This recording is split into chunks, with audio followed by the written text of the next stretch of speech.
Hello friends, good morning. 4টা biscuit 1 cup চা দিয়ে সকাল শুরু করলাম, নাস্তা করে নিলাম। তারপরে চলে যাব একটু ব্যাংকে। একই কাজ করতে বারবার ভালো লাগছে না। ব্যাংকে উঠানে আমার করতে খুব প্রচণ্ড কষ্ট হয়। আমার তোমাদের জানো আমার অসুবিধা। ব্যাংকের কাজ সেরে আবার সবজি মার্কেটে গেলাম। সবজি মার্কেট থেকে কিছুটা সবজি কিনলাম, তারপর ফল কিনলাম। ফল কিনে ডাইরেক্ট বাড়ি। দুপুরে ভাতটা খেয়ে একদম চলে গেলাম সেই ভাইরাল জায়গায় ভিডিও করতে। কতদিন পর বৃষ্টি থামলো, তাও আকাশ মেঘলা মেঘলা করছে। চলে এলাম সেই ভাইরাল জায়গাতে ভিডিও করতে। তো রাস্তার পথ দেখছি সব ফাঁকা, কেউ নাই। একা একা ভিডিও করতে ভালো লাগছে না। তো সব তোমরা বলো কে কীরকম আছো।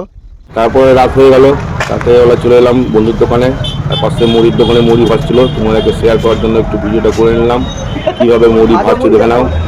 যারা গ্রামে থাকে তারা তো সবাই জানে, টাউনে যারা থাকে তারা খুব ভালোভাবে জানে না এইভাবে মুড়ি ভাজা হয়।